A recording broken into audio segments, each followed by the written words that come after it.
Hello friends, स्वागत है आपका मेरे चैनल पे। तो आज हम बात करेंगे सिविल प्रक्रिया संहिता यानी कि सीपीसी के ऑर्डर 22 के बारे में, जो बात करता है आपका पक्षकारों के मृत्यु, विवाह और दिवाला।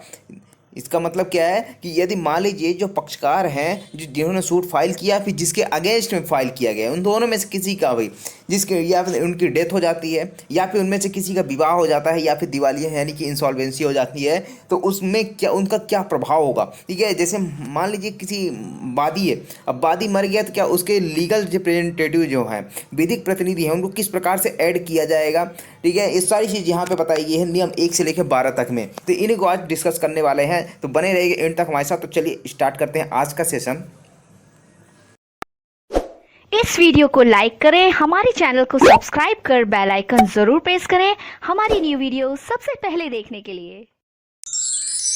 तो यहाँ पे सबसे पहला रूल आता है आपका ऑर्डर 22 का, जो बात करता है कि यदि वाद लाने का अधिकार बचा रहता है तो पक्षकार की मृत्यु पे उसका उपशमन नहीं हो जाता।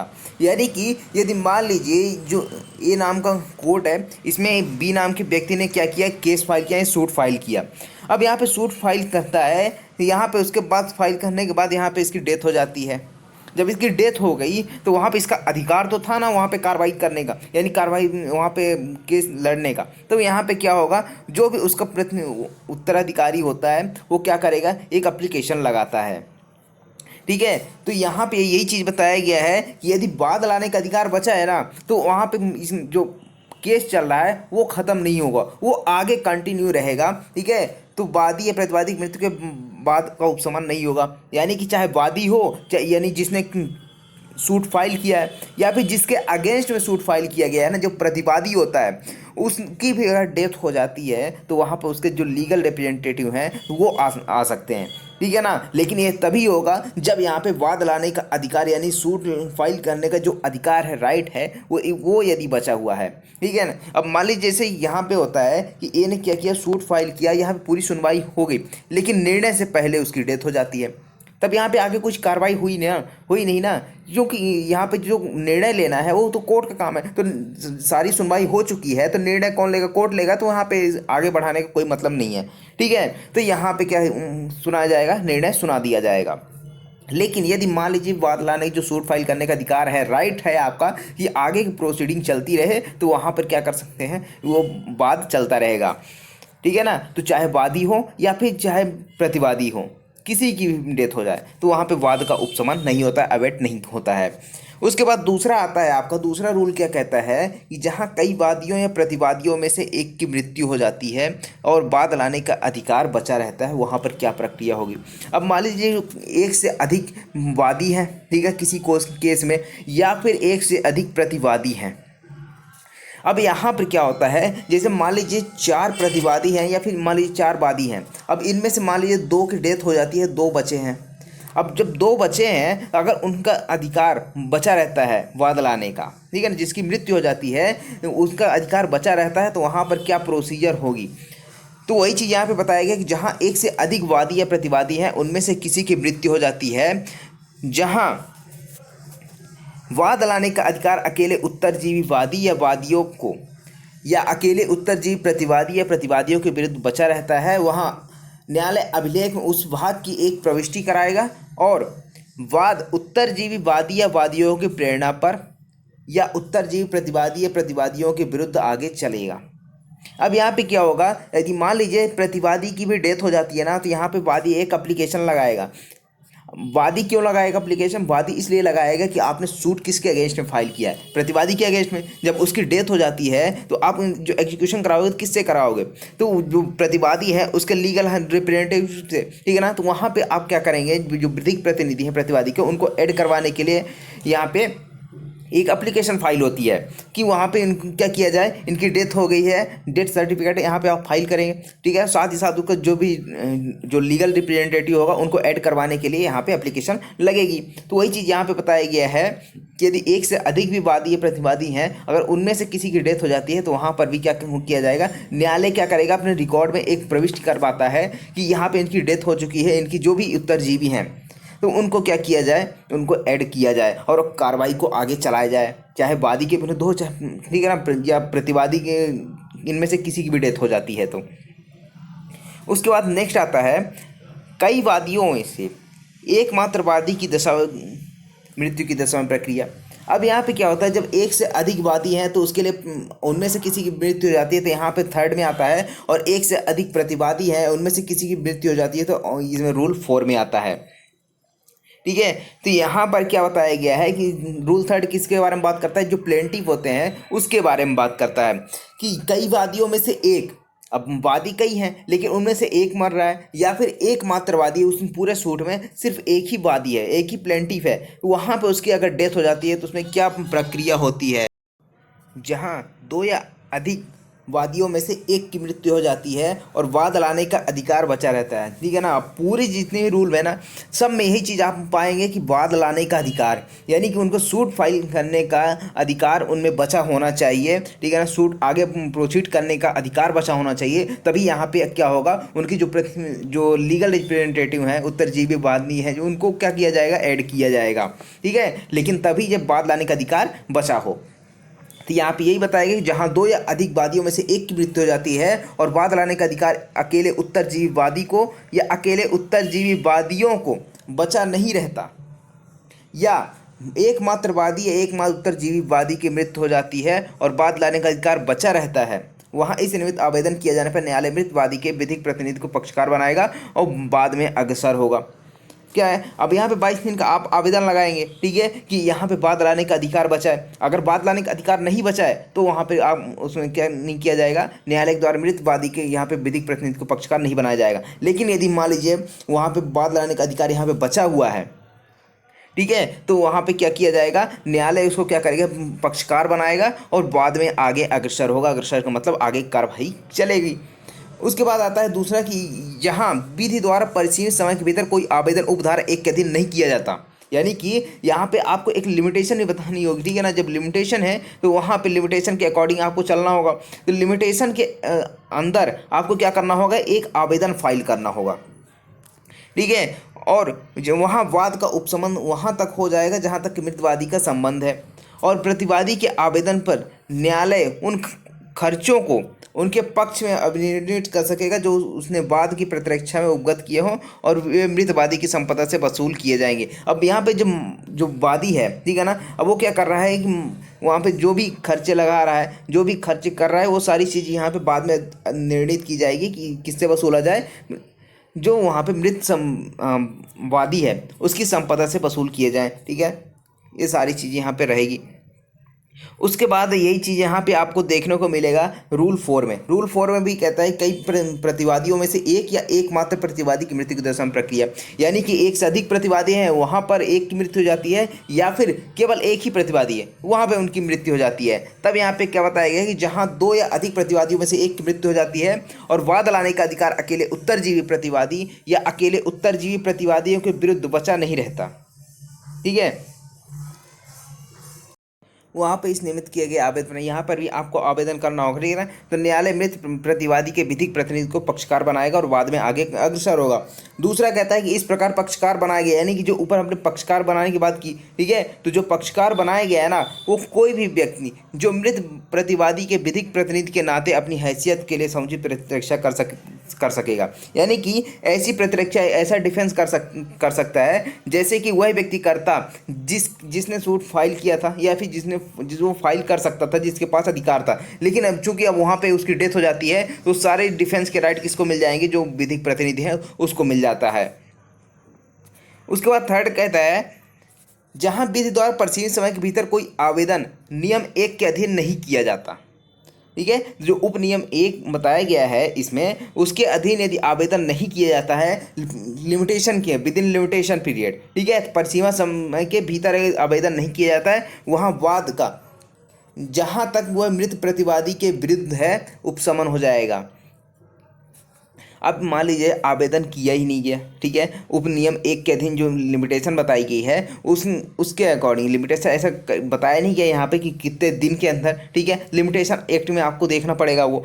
तो यहाँ पे क्या है कि अब यहाँ पे आवेदन किया ही नहीं गया, जब यहाँ पे आवेदन नहीं किया गया तो जो वहाँ पे मृत प्रतिवादी के विरुद्ध वहाँ पे है वो सारी चीज़ क्या हो जाएगी, प्रोसीडिंग उपशमन हो जाएगी, यानी अबेट हो जाएगी। उसके बाद फोर्थ आता है कि न्यायालय जब कभी और ठीक समझे वादी को किसी ऐसे प्रतिवादी के जो लिखित कथन फाइल करने में असफल रहा है या जो उसे फाइल कर देने या सुनवाई पर उपसंजात होने और प्रतिवाद करने में असफल रहा। यानी कि ये मान लीजिए वादी ने क्या किया, वाद फाइल किया और प्रतिवादी जो था वो लिखित कथन फाइल करने में असफल रहा, लिखित कथन फाइल कर नहीं पाया, ठीक है, और फाइल कर देने पर सुनवाई के समय उपसंजात होने और प्रतिवाद करने में असफल रहा। यानी कि फाइल कर दिया मान लीजिए, लेकिन वो सुनवाई के समय जो जहाँ उपस्थित होना चाहिए था वहाँ पे उपस्थित नहीं हुआ, प्रतिवाद करने में असफल रहा, तो वहाँ पे क्या हो जाएगा, विधिक प्रतिनिधि के प्रतिस्थापित करने की आवश्यकता से छूट दे सकेगा कि विधिक प्रतिनिधि लाने की जरूरत नहीं है, क्योंकि यहाँ पे ना तो आप उपस्थित हो रहे थे ना ही आप लिखित कथन फाइल कर रहे थे, तो इसलिए यहाँ क्या किया जाएगा, यहाँ पे जो उसको रिप्रेजेंटेटिव को ऐड करने की बात आती है उसको छूट दे देगा कि आप छूट दे रहे हैं, इसको ऐड करने की ज़रूरत नहीं है, ठीक है। और क्या करेगा, शायद छूट तो देगा लेकिन और भी क्या करेगा, मामले में निर्णय उक्त प्रतिवादी के विरुद्ध देगा कि मृत्यु हो जाने पर भी सुनाया जा सकेगा। यानी कि उसके विरुद्ध जो भी निर्णय है वो सुनाया जा सकेगा और उसका वही बल और प्रभाव होगा जो मानो है मृत्यु होने के पूर्व सुनाया गया हो, ठीक है ना। क्योंकि यहाँ पे आप असफल रहे हो, आप यहाँ पे जो लिखित कथन प्रस्तुत करना था वो आप कर नहीं पा रहे हो, तो वहाँ पे इसके लिए क्या किया जाएगा, वहाँ पे ऐड करने की ज़रूरत नहीं है, यहाँ पे क्या किया जाएगा, उस निर्णय सुना दिया जाएगा। अब आता है क्लॉज 5। क्लॉज 5 भी इंपॉर्टेंट है। क्लॉज 5 क्या कहता है, जहाँ पर अब यहाँ पे क्या होता है, यदि मान लीजिए प्रतिवादी की मृत्यु हुई है ना, तो वादी एक एप्लीकेशन लगाता है कि प्रतिवादी की जगह पे उसके जो भी लीगल रिप्रेजेंटेटिव हैं, विधिक प्रतिनिधि, उनको ऐड किया जाए, ठीक है। अब मान लीजिए जो वादी है उसे यह इस बात से अनभिज्ञ था, अनभिज्ञ का मतलब उसको पता ही नहीं था कि जो प्रतिवादी है उसकी डेथ हो चुकी है, तो उस कंडीशन में यहाँ पर बताया गया कि जहाँ वादी प्रतिवादी की मृत्यु से अनभिज्ञ है, यानी कि वादी को पता ही नहीं कि उसकी मृत्यु हो गई है, और उस कारण से इस नियम के अधीन प्रतिवादी के विधिक प्रतिनिधि को प्रतिस्थापन करने के लिए आवेदन परिसीमा अधिनियम के इसके लिए निर्दिष्ट अवधि के भीतर नहीं कर सकता था, जिनके परिणाम स्वरूप वाद का उपशमन हो गया, ठीक है ना। वाद क्या हुआ, अबेट हो गया, यहाँ पे खत्म हो गया। दूसरा आता है कि वादी परिसीमा अधिनियम के इसमें निर्दिष्ट अवधि के अवसान के पश्चात उपशमन अपास्त करने के लिए आवेदन करता है। यानी कि पहला कंडीशन कहता है कि वहाँ पे अनभिज्ञ था, इस कारण से क्या नहीं कर पाया, आवेदन दे नहीं पाया था, ठीक है, विद इन लिमिटेशन पीरियड। और दूसरा कहता है कि यहाँ पे लिमिटेशन समाप्त होने के पश्चात क्या करता है, जब यहाँ पे बाद उसका उपशमन हो जाता है, बाद का उपशमन हो गया, तो उसको अपास्त करने के लिए, उसको ख़त्म करने के लिए, खारिज करने के लिए एक आवेदन करता है। तब यहाँ पे जब अपास्त करने का आवेदन करता है ना, उसके साथ ही उसको क्या करना होगा, एक और आवेदन फाइल करना होगा, धारा 5, ठीक है ना। धारा 5 लिमिटेशन एक्ट की कंडोनेशन और डिले के साथ यहाँ पे क्या करना होगा, उसको एक एप्लीकेशन फाइल करना होगा, ठीक है। तो आवेदन को इस आधार पर ग्रहण किए जाने के लिए भी आवेदन करेगा कि अनभिज्ञता के कारण उक्त अधिनियम में निर्दिष्ट अवधि के भीतर उसके आवेदन न करने के लिए उसके पास पर्याप्त कारण था, ठीक है ना। कंडोनेशन ऑफ डिले में यहाँ पे एप्लीकेशन जब लगाएगा तो वह बताएगा कि भैया यहाँ पे हमारे पास पर्याप्त कारण है, जिस कारण से हम यहाँ पे उपस्थित नहीं हो पाए, यहाँ पे आवेदन नहीं कर पाए थे, ठीक है। वहाँ न्यायालय उक्त धारा के, अब यहाँ पे धारा 5 किसकी आ रही है, लिमिटेशन एक्ट की धारा आ रही है, ठीक है। तो यहाँ पे उक्त धारा 5 के अधीन आवेदन पर विचार करते समय ऐसी अनभिज्ञता के तथ्य पर यह साबित हो जाता है कि सम्यक ध्यान दे, ठीक है ना। अब यहाँ पे न्यायालय को यह भी ध्यान देना होगा कि ऐसी अनभिज्ञता जो है वो तथ्य का प्रश्न है, ठीक है, तथ्य का प्रश्न है, तो इस पर विचार करना होगा। यदि सम्यक के रूप से लगता है कि हाँ ऐसा सही है ये सारी चीज़, तो वहाँ पे क्या कर सकता है, इसको डिले को कंडोन कर सकता है, और यहाँ पे जो भी लिमिटेशन पीरियड खत्म हो गई थी उसके बाद एप्लीकेशन लगा रहा था उसको भी यहाँ पे एक्सेप्ट करेगा। ये हो गया, ठीक है। अब मान लीजिए जिसकी डेथ हो गई, पक्षकारों की डेथ हो गई, अब पक्षकार के विधिक प्रतिनिधि ही नहीं है, उनके जो लीगल रिप्रेजेंटेटिव हैं वो हैं ही नहीं, तब वहाँ पे क्या होगा उस कंडीशन में, तो यदि किसी वाद में न्यायालय को यह प्रतीत होता है कि किसी ऐसे पक्षकार के जिसकी मृत्यु वाद के लंबित रहने के दौरान हो गई, यानी कि कोई ऐसा पक्षकार है जिसकी डेथ हो गई है, कब डेथ हो गई है, during pendency of the suit, ठीक है, जो वाद है उसके लंबित रहने के दौरान हो गई, तो वहाँ पे कोई विधिक प्रतिनिधि नहीं है, तब न्यायालय क्या करेगा, वाद के किसी पक्षकार के आवेदन पर, सबसे पहली चीज़ तो ये आ गई कि वाद के किसी पक्षकार के आवेदन पर ये कर सकता है, क्या करेगा, मृत व्यक्ति की संपदा का प्रतिनिधित्व करने वाले व्यक्ति का अनुपस्थिति में कार्रवाई कर सकेगा। यानी कि उसका कोई प्रतिनिधि नहीं है, फिर भी वहाँ पे जो उसके मृत व्यक्ति की जो संपदा है, यानी जो उसकी संपत्ति है, उसका जो प्रतिनिधित्व कर रहा है, उसके अनुपस्थिति में भी क्या करेगा, कार्यवाही कर सकता है। या फिर दूसरा है कि आदेश द्वारा, यानी कि न्यायालय क्या करेगा, आदेश द्वारा एक महाप्रशासक नियुक्त करेगा, या फिर न्यायालय के किसी अधिकारी को नियुक्त करेगा, या फिर किसी ऐसे अन्य व्यक्ति को जिसको वह मृत व्यक्ति का संपदा का निर्णय, मृत व्यक्ति की संपदा का प्रतिनिधित्व करने के लिए वह ठीक समझता है, तो किसी व्यक्ति को क्या कर सकता है, अपॉइंट कर सकता है। ठीक है, तो पहली कंडीशन यह क्या है कि आवेदन पर, किसके, पक्षकारों के आवेदन पर क्या कर सकता है, मृत व्यक्ति की संपदा का प्रतिनिधित्व करने वाले किसी व्यक्ति की अनुपस्थिति में भी कार्रवाई कर सकता है। पहली चीज़ तो ये हो गई। दूसरी चीज़ आता है आपका कि आदेश द्वारा क्या करेगा, महाप्रशासक नियुक्त कर सकता है, न्यायालय के किसी अधिकारी को नियुक्त कर सकता है, किसी अन्य व्यक्ति को भी नियुक्त कर सकता है। ठीक है, जो प्रतिनिधित्व करने के लिए जिसको ठीक समझता है। ये सब हो गया। अब यहाँ पे वाद के प्रयोजन के लिए नियुक्त कर सकता है कि ये सभी को नियुक्त क्यों कर रहा है, ताकि उस जो वाद का प्रयोजन है, जो उस वाद को फाइल करने का उद्देश्य है, वो भी पूरा होना चाहिए ना। तो उसके लिए क्या करेगा, इसको अपॉइंटमेंट करेगा, और वाद में तत्पश्चात दिया गया कोई भी निर्णय या किया गया कोई आदेश मृत व्यक्ति की संपदा को उसी सीमा तक आबद्ध करेगी जितना कि वह तब हो करता जब मृत व्यक्ति की निजी प्रतिरक्षा में वाद का पक्षकार रहा होता। यानी कि वहाँ पर जैसे ही अपॉइंट करता है, ठीक है, अपॉइंटमेंट करने के बाद जो भी निर्णय आएगा, ठीक है, निर्णय आएगा तो वहाँ पर उसी अकॉर्डिंग, यहाँ पे जैसे मान लीजिए 10 लाख की प्रॉपर्टी है, ठीक है, और यहाँ पे निर्णय दिया कि 5 लाख वसूल करने का, तो यहाँ पे 5 लाख ही यहाँ से वसूल किए जाएंगे, ना कि 10 लाख पूरा यहाँ से ले लिया जाएगा। ठीक है, और बाकी चीज जो यहाँ पे इसको मैनेज करने वाला है, जो यहाँ पे प्रतिनिधित्व करने वाला व्यक्ति है इस संपदा को, तो वहाँ पे क्या किया जाएगा, उसको दे दिया जाएगा। उसके बाद आता है दूसरा क्लॉज। दूसरा क्लॉज क्या कहता है, न्यायालय इस अधिनियम के अधीन आदेश करने के पूर्व, यानी कि जो उपधारा 1 में, यानी कि उपनियम 1 में इसी नियम के जो आदेश दे रहा था अपॉइंटमेंट्स वगैरह का, इन सभी चीज़ों का, तो यहाँ पर उस आदेश को करने से पहले क्या क्या करेगा, कंडीशन प्रेसिडेंट यहाँ पे बताया गया है कि पहला आता है कि यह अपेक्षा कर सकेगा कि मृत व्यक्ति की संपदा में हित रखने वाले ऐसे व्यक्तियों को जिनको न्यायालय ठीक समझता है आदेश के लिए आवेदन की सूचना दी जाए। ठीक है, जो वहाँ पे उस मृत व्यक्ति की संपदा में इंटरेस्टेड है, ठीक है, जिनका इंटरेस्ट है उस प्रॉपर्टी में, उस संपदा में, उसको क्या किया जाएगा, आवेदन के द्वारा सूचना दी जाएगी कि हम इसमें महाप्रशासक नियुक्त कर रहे हैं, क्या कर रहे हैं, ये सारी चीज़ की सूचना दी जाएगी।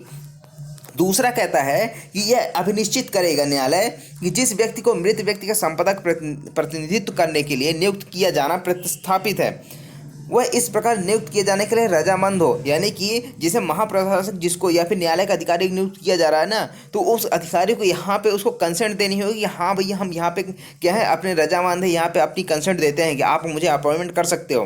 ठीक है, तो वहाँ पर वह मृत व्यक्ति के हित के प्रतिकूल कोई हित न रखता हो। तो पहले चीज़ तो यह रजामंद होना चाहिए, और दूसरा चीज़ कि उस हित के प्रतिकूल कोई हित ना रखता हो। यानी कि जैसे 10 लाख की प्रॉपर्टी मृत व्यक्ति की थी, ठीक है ना, वादी था, अब इसका कोई विधिक प्रतिनिधि नहीं था। अब यहाँ पे जिसको अपॉइंट किया गया है ना, बी नाम के जिस व्यक्ति को अपॉइंट किया गया है, तो यहाँ पर इसका प्रतिकूल प्रभाव, प्रतिकूल हित नहीं होना चाहिए इस प्रॉपर्टी में कि यहाँ पे इसको बेच के ये करना है, वो करना है, ये सब कुछ नहीं हो जाए। तो ये सारी चीज़ यहाँ पे आपको देखनी होगी कोर्ट को। उसके बाद नेक्स्ट आता है विधिक प्रतिनिधि के बारे में प्रश्न का अवधारण। अब यहाँ विधिक प्रतिनिधि के बारे में कोई है कि नहीं है, इस सारी चीज़ के बारे में कौन डिसाइड करेगा। तो यहाँ पे इस संबंध में प्रश्न उद्भूत होता है कि कोई व्यक्ति मृतवादी या प्रतिवादी का विधिक प्रतिनिधि है या नहीं है। ठीक है ना, अब मान लीजिए आप लेके आए कि हाँ ये जो है ए नाम का व्यक्ति वो विधिक प्रतिनिधि है, किसका, ए का, यानी कि बी का, जो यहाँ पे वादी है।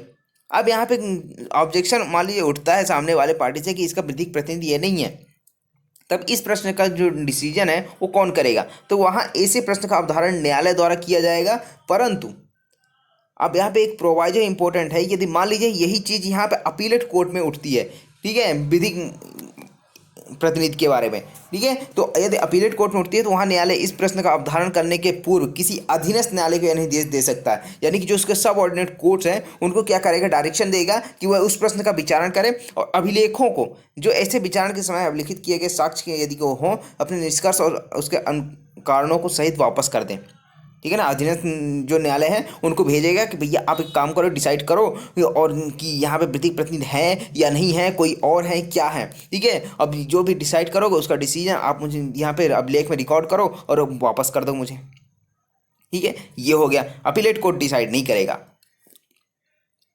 उसके बाद आता है रूल 6, इंपॉर्टेंट रूल है। ठीक है, सुनवाई के पश्चात मृत्यु हो जाने से उपशमन ना होना। यदि मान लीजिए सुनवाई, जैसे मैंने पहले बताया था ना स्टार्टिंग में कि यहाँ पे सुनवाई हो चुकी है, सिर्फ जजमेंट देना है, तो वहाँ पे उसका उपशमन नहीं होगा, क्योंकि यहाँ पे बाद लाने का अधिकार ही नहीं बचा। बाद लाने का अधिकार नहीं बचा तो यहाँ पे आगे कार्रवाई क्या होगी? ठीक है ना, उसको ऐड करने की जरूरत ही नहीं है। तो पूर्वगामी नियमों के किसी बात के होते हुए, यानी जितने भी नियम अभी हमने पढ़े उसमें कुछ भी लिखा हो उससे कोई फर्क नहीं पड़ता। अब यहाँ पे आ जाओ आप कि उसके किसी बात के होते हुए भी, चाहे वाद हेतु बचा हो या ना बचा हो।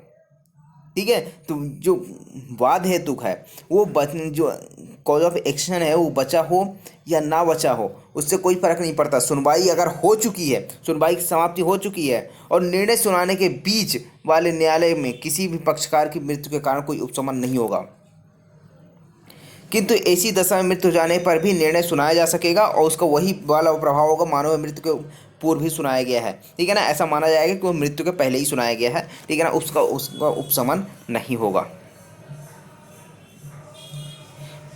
ये हो गया आपका। उसके बाद आता है स्त्री के पक्षकार के विवाह के कारण उपवाद का उपशमन ना होना। अब मान लीजिए जो ए नाम की महिला है, ठीक है ना, ये महिला है। अब महिला के क्या हुए, वो केस चल रहे थे, कुछ सिविल मामले थे, प्रॉपर्टी से था या फिर लोन का था, कुछ भी था, वो चल रहे थे। अब यहाँ पे क्या होता है, बाद में फिर इसकी शादी हो जाती है। जब इसकी शादी हुई तो इसकी जो यह केस चल रहा था ना, ये पूरी लायबिलिटी इसके हस्बैंड के ऊपर नहीं जाएगी। ठीक है ना, जो भी एग्जीक्यूशन वगैरह होगा इसी के अकॉर्डिंग होगा, ए से ही होगा, ये जो महिला से ही होगा। ठीक है ना, क्योंकि ये शादी से पहले के सारे सिविल मैटर्स है, क्रिमिनल होता चल जाता है लेकिन सिविल है। ठीक है ना, तो यहाँ पे सिविल में क्या होगा कि यही चीज़ यहाँ पे इसके ऊपर अप्लाई होगी, ना कि इसके हस्बैंड के ऊपर अप्लाई होगी। ये चीज़ यहाँ पे बताया गया है। स्त्रीवादी या स्त्री प्रतिवादी है, ठीक है ना, चाहे कोई भी हो, चाहे वादी हो चाहे प्रतिवादी हो, उसके विवाह बाद उपशमन नहीं हो गया। यानी विवाह हो गया इससे मतलब नहीं है कि उसका जो वाद चल रहा था, जो केस चल रहा था वो खत्म हो गया आएगा, उसमें उसका उपशमन हो जाएगा, अबेट हो जाएगा। किंतु ऐसा हो जाने पर भी बाद निर्णय तक अग्रसर किया जा सकेगा जहाँ स्त्री प्रतिवादी के विरुद्ध डिक्री है। ठीक है, और जहाँ पे क्या है, जो स्त्री है उसके प्रतिवादी के विरुद्ध डिक्री है, वहाँ अकेली के विरुद्ध निष्पादित की जा सकेगी। यानी कि सिर्फ उसी के विरुद्ध, ना कि उसके हस्बैंड या फिर अदर जो भी उसके विवाह के बाद जो भी संबंध बने उनके खिलाफ कुछ भी नहीं होगा, सिर्फ उसी अकेले प्रतिवादी के विरुद्ध होगा डिक्री में जो भी बताया गया है, एग्जीक्यूशन वगैरह। दूसरा कहता है जहाँ पति अपनी पत्नी के ऋणों के लिए विधि द्वारा दायी है। अब मान लीजिए जो पति है, ठीक है, वो शादी से पहले ही जो अपनी पत्नी जो, यानी कि शादी से पहले ही क्या कर लेता है, एक एग्रीमेंट कर लेता है, अगर उसकी पत्नी ने लोन नहीं चुकाया तो वहाँ पे इसमें ये चुकाएगा। ठीक है, तो वहाँ पे इनके बीच क्या हुआ, एक लीगल बाउंडिंग हो गई, विधि के द्वारा वहाँ पे क्या हो गया, एक इंटाइटल हो गया कि यहाँ पे ये चुकाएगा। अब शादी हो भी गई है तब भी यहाँ पे इसके द्वारा चुकाया जाएगा। तो डिक्री न्यायालय के अनुज्ञा के पुष्टि के विरुद्ध, यानी कि अनुज्ञा से पति के विरुद्ध भी निष्पादित की जा सकेगी। और पत्नी के पक्ष में हुए निर्णय की दशा में डिक्री का निष्पादन उस दशा में जिसमें कि पति डिक्री की विषय वस्तु के लिए विधि द्वारा हकदार है, ऐसी अनुज्ञा से पति के आवेदन पर किया जा सकेगा। अब जिस चीज़ के लिए हकदार है ना पति, अब उसके लिए कर ही सकता है आवेदन वगैरह। तो ठीक है ना, यहाँ पर ये चीज़ बताई गई है। उसके बाद आता है वादी का दिवाला कब वाद का वर्जन करती है, यानी कि जो इंसॉल्वेंसी की बात आती है यहाँ पे। इंसॉल्वेंसी का मतलब उसके बाद ना उसने लोन ले लिया लेकिन उसको चुकाने के लिए कुछ भी पैसे नहीं है, तो वहाँ पे इंसॉल्वेंट घोषित कर दिया जाता है। तो यहाँ पे वाद का वर्जन कब नहीं करती है वो बताया है। तो पहला चीज कहता है किसी ऐसे वाद में जिससे समुनिदेशती या रिसीवर वादी के लेनदारों के फायदे के लिए चला सकता है। ठीक है ना, कब वाद का वर्जन, यानी कि ये ना होगा जो व्यक्ति है इसने लोन लिया, ठीक है ना, और लेनदारों से 2-3 लेनदार हैं या फिर एक ही लेनदार है जिससे भी लोन लिया हो, यहाँ पे लोन ले लिया लेकिन आप चुका नहीं रहा, इसके पास पैसे नहीं है, दिवाला आपने घोषित करवा लिया। लेकिन यहाँ पे जो था इसके एवज में बाद जो था उसके लिए एक असाइनी नियुक्त किया गया था या फिर रिसीवर नियुक्त किया गया था। किसके लिए, कि यहाँ पे जो इनके लेनदार थे उसके लिए, उनके फ़ायदे के लिए केस को चलाया जाए। तो वहाँ पे यदि मान लीजिए वाद का उपशमन वादी के दिवाले में उस दशा के सिवाय नहीं होगा, ठीक है ना, किस दशा के सिवाय, जिसमें कि ऐसी समनुदेशती यानी जो असाइनी नियुक्त किया गया है, रिसीवर नियुक्त किया गया है, इसी बात को चालू रखने से इनकार कर दें। ठीक है ना। अगर मान लीजिए रिसीवर और समनुदेशिती, हिंदी का कठिन वर्ड है, ठीक है ना। तो यहाँ पे क्या है कि ये दोनों में से अगर किसी के द्वारा भी इनकार कर दिया जाए कि हम नहीं वाद को नहीं चलाना चाहते, या फिर उस वाद के खर्चों के लिए प्रतिभूति ऐसे समय के भीतर जो न्यायालय निर्दिष्ट करे देने से इनकार कर दिया जाता है, यानी कि जो प्रतिभूति देने की बात आती है वो ही नहीं दिया जाता खर्चों के लिए, तब वहाँ पे क्या किया जाएगा, इसका उपशमन हो जाएगा। इसके इन दोनों आधारों के अलावा यदि कोई आधार आता है तो वहाँ पे इनका उपशमन नहीं होगा। यदि समनुदेशीय या फिर रिसीवर यहाँ क्या करते हैं, वादी के लेनदारों के फायदे के लिए वाद चलाना चाहते हैं तो वहाँ पर चला सकते हैं। दूसरा आता है, कहता है कि जहां समनुदेशी वाद चालू रखने की या प्रतिभूति देने में असफल रहता है वहां पे क्या प्रक्रिया होगी। अब यहाँ पे जो खर्चों के लिए प्रतिभूति वगैरह देने की बात की गई थी, ठीक है, अब यहाँ पे अगर नहीं देते हैं तो वहां पे क्या होगा, वहां पे क्या प्रोसीजर अपनाई जाएगी। तो जहां समनुदेशी या रिसीवर वाद चालू रखने और ऐसे आदिष्ट समय के भीतर ऐसी प्रतिभूति देने की अपेक्षा करता है या देने से इनकार करता है, वहाँ प्रतिवादी वादी के दिवाले के आधार पर खारिज कराने के लिए आवेदन कर सकते हैं आप, ठीक है ना। अब प्रतिभूति दी नहीं गई, ठीक है ना, जब प्रतिभूति नहीं दी गई है तो वहाँ पे प्रतिवादी क्या करेगा, प्रतिवादी कहेगा कि भैया इसको जो वादी के दिवाले के आधार पर, यानी वादी दिवालिया हो चुका है, तो वहाँ पे उस आधार पे क्या करेगा कि आवेदन करेगा और न्यायालय वाद को खारिज करने वाला और प्रतिवादी के खर्चे अपने प्रतिरक्षा में उपगत किया गया है अधिनिर्णित करने वाला आदेश कर सकेगा, ठीक है। और ये खर्चे ऋण के तौर पर वादी की संपदा के विरुद्ध साबित किए जाएंगे, यानी कि जो वादी की संपदा है उसके विरुद्ध यहाँ पे जो भी ऋण वगैरह रहेंगे, जो भी खर्चे वगैरह रहेंगे वो साबित वहाँ पे किए जाएंगे। अब यहाँ पे उपशमन का प्रभाव क्या होता है, एक चीज़ तो और ध्यान रखना, ये यहाँ पर रूल 9 है, ठीक है ना, ऑर्डर 20 का रूल 9 और साथ ही साथ रूल 10, इन दोनों की अपील, ठीक है, इन दोनों की अपील यहाँ पे डिक्री तैयार होती नहीं इन दोनों रूल की, तो यहाँ पे जो इसकी जो आदेश आता है, जो ऑर्डर आता है इन दोनों रूल में, उसकी अपील कहाँ से होती है, ऑर्डर 43 के अकॉर्डिंग होती है, ठीक है ना। आप देखेंगे वहाँ पे ऑर्डर 22 का रूल 9 और 10 वहाँ पे बताया गया है, जहाँ पर कहता है कि इसकी अपील कैसे होगी, यहाँ पे ऑर्डर 43 के अकॉर्डिंग होगी। तो ये चीज़ आप नोट कर लीजिएगा। जहाँ वाद इस आदेश के अधीन उपशमन हो जाता है कि यह खारिज किया जाता है कि कोई नया वाद उसी वाद हेतु पर नहीं ले आएगा। अब यहाँ पे जो उपशमन हो रहा है या खारिज हो रहा है ना, उसका क्या प्रभाव होगा कि जहाँ वाद इस आदेश के अधीन उपशमन हो जाता है या खारिज किया जाता है, वहाँ पर कोई भी नया वाद उसी वाद हेतु पर नहीं लिया जाएगा, ठीक है ना। अगर आपने या ऑर्डर 22 के तहत जो वाद है वो आपका क्या कर दिया गया, खारिज कर दिया गया, या फिर आपके वाद का उपशमन कर दिया गया, ठीक है, तो वहाँ पर उसी आधार पर नया वाद आप नहीं ला सकते हैं, लेकिन उसको अपास्त करने के लिए तो कर सकते हैं ना, ठीक है। तो वादी अमृत वादी का विधिक प्रतिनिधि होने का दावा करने वाले व्यक्ति या दिवालिया वादी की दशा में उसका समनुदेशी या रिसीवर उपशमन एक खारिजी का पास करने वाले आदेश के लिए आवेदन कर सकेगा, ठीक है ना। अब यहाँ नया बात तो आप ला नहीं सकते हैं, ठीक है ना। जब ये क्वेश्चन आता है आपका कि उपशमन या खारिज होने का प्रभाव क्या होगा ऑर्डर 22 के तहत, तो यहाँ पे क्या होगा कि कोई नया बात उसी बात हेतु पर नहीं ला सकते, लेकिन उसको खारिज करवाने के लिए यहाँ पे आवेदन कर सकते हैं, ठीक है ना। और यदि यही साबित कर दिया जाता है कि चालू रखने के लिए पर्याप्त हेतु निवारित रहा था, तो न्यायालय खर्चे के बारे में ऐसे निबंधों पर अन्यथा जो ठीक समझे उपशमन या खारिजी को पास कर सके। यानी कि यहाँ पे अगर पर्याप्त कारण हेतु बता दिया गया ना कि मेरे पास ऐसा पर्याप्त कारण था भैया कि हम यहाँ पे नहीं कर पाए थे, ठीक है ना, जिस कारण से यहाँ पे खारिज हो गई थी, यानी कि उपशमन हो गया था, तो वहाँ पे यार लगता है न्यायालय को और कि यहाँ पे जो भी खर्चे हैं सभी के देखने के बाद और जो भी वहाँ पे कारण बता रहे उस सभी को ठीक समझता है, तो वहाँ पे उपशमन जो किया गया था, ये खारिज किया गया था, उसको क्या कर सकता है, न्यायालय अपास्त कर सकता है। अब यहाँ पे थर्ड भी आता है कि इंडियन लिमिटेशन एक्ट 1877 की धारा 5 के उपनियम 2 के आवेदनों को लागू होंगे, यानी कि जो सेक्शन 5 के आवेदन है ना, सेक्शन 5 किसकी, जो इंडियन लिमिटेशन एक्ट है उसकी, तो यहाँ पर भी लागू हो जाएगी जो उपधारा 2 में है, यानी उपनियम 2 में बताया गया है, कंडोनेशन ऑफ डीले। उसके बाद आता है आपका रूल 10। रूल 10 क्या कहता है, वाद में अंतिम आदेश होने के पूर्व समुदेशन की दशा में प्रक्रिया, जो समुदेशन होता है ना उसके बारे में यहाँ पे प्रोसीजर बताएगी, जो ऐसा ही नहीं होती है उसके बारे में।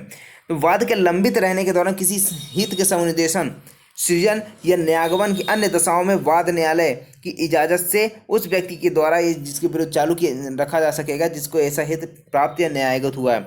अब यहाँ पे जिसको भी यानी कि जो समुनिदेशन है, ठीक है ना, जिसका सृजन हो रहा है या फिर जिसका न्यायगमन हो रहा है, इसको बोला जाए कि कोई इंटरेस्ट है, ठीक है ना, किसके बारे में, असाइनमेंट के बारे में, ठीक है, क्रिएशन के बारे में और डिवोल्यूशन के बारे में, ठीक है ना। अब कब की, जब पेंडेंसी ऑफ सूट हो, तो इन सभी के बारे में क्या किया जाएगा, न्यायालय की इजाज़त से उस व्यक्ति के द्वारा यहाँ पे या फिर उसके विरुद्ध चालू रखा जा सकेगा जिसको ऐसा हित प्राप्त या न्यायगत हुआ है। यानी कि जिसको भी हित यहाँ पे इंटरेस्ट मिला है ना, वो उसके द्वारा यहाँ पे क्या किया जाएगा, न्यायालय से आप यहाँ पे इजाज़त मांगी जाएगी और न्यायालय ने इजाज़त दे दी तो वहाँ पे कार्रवाई चालू रखी जाएगी। उसके बाद दूसरा आता है, किसी डिक्री की अपील के लंबित रहने के दौरान उस डिक्री की कुर्की के बारे में यह समझा जाएगा कि ऐसा हित जिससे वह व्यक्ति जिसने इसे कुर्की कराई थी उपनियम 1 के दिन फायदा उठाने का हकदार होगा, ठीक है ना, वो इंटाइटल रहेगा। ये हो गया आपका। उसके बाद आता है रूल 10A। रूल 10A क्या कहता है कि न्यायालय को किसी पक्षकार की मृत्यु संसूचित करने के लिए प्लीडर का कर्तव्य, यानी कि बाद में पक्षकार की ओर से उपसंजात होने वाले प्लीडर को जब भी कभी जानकारी प्राप्त हो उस पक्षकार की मृत्यु हो गई है तो वह न्यायालय की से इसकी इत्तला देगा और तब न्यायालय इसी मृत्यु की सूचना दूसरे पक्षकार को देगा और इस प्रयोजन के लिए प्लीडर के और मृत पक्षकार के बीच हुई संविदा में अस्तित्व मानी जाएगी। अब यहाँ पे क्या है ना, अब यहाँ जो प्लीडर होता है ना उन पर एक ड्यूटी डाल देता है, ठीक है। ड्यूटी क्या डालता है कि भाई आपने क्या किया है, पक्षकार यानी कि जो वादी है प्रतिवादी है उनके हित के लिए आप क्या कर रहे हैं, उनकी कार्रवाई कर रहे हैं, ठीक है ना, उनके ओर से आप यहाँ पे उपस्थित हो रहे हैं, प्लीडर यानी वकील है। अब आपको जब भी जानकारी हो ना कि आपके पक्षकार की मृत्यु हो गई है तो आप क्या करेंगे, तुरंत उसकी सूचना आप न्यायालय को देंगे और न्यायालय क्या करेगा, उसकी सूचना अपोजिट पक्षकार को देगा, ठीक है ना। तो ये हुआ आपका 10A, ठीक है ना, एक ड्यूटी डालता है पक्षकारों के ऊपर, वो प्लीडर के ऊपर। उसके बाद आता है ऑर्डर रूल 11। रूल 11 क्या कहता है, इस आदेश के अपीलों को लागू करने में जहां तक हो सके वादी शब्द के अंतर्गत अपीलार्थी, प्रतिवादी शब्द के अंतर्गत प्रत्यर्थी और वाद शब्द के अंतर्गत अपील समझी जाएगी, ठीक है। इसका मतलब क्या है कि जहां पर भी वादी आया है ना तो वादी में भी आपको अपीलार्थी भी शामिल होगा, ठीक है ना, प्रतिवादी शब्द के अंतर्गत प्रत्यर्थी भी होगा और वाद शब्द के अंतर्गत अपील भी समझी जाएगी। जहाँ भी वाद है उसका मतलब अपील भी है, ठीक है ना, प्रतिवादी है उसका मतलब प्रत्यर्थी भी होगा। और यहाँ पर एक चीज़ और, वादी है वहाँ पे अपीलार्थी भी होगा, ये चीज़ आपको ध्यान रखना है। 12 आपको कहता है कि आदेश के कार्रवाइयों को लागू होने, यानी नियम 3, 4 और 8 कोई बात किसी डिक्री या आदेश के निष्पादन की कार्रवाई को लागू नहीं होती।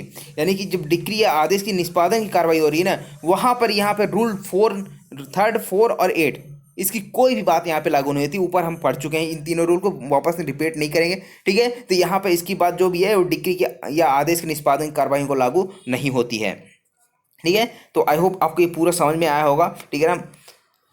तो मिलते हैं अगले लेक्चर में, तब तक के लिए बाय बाय।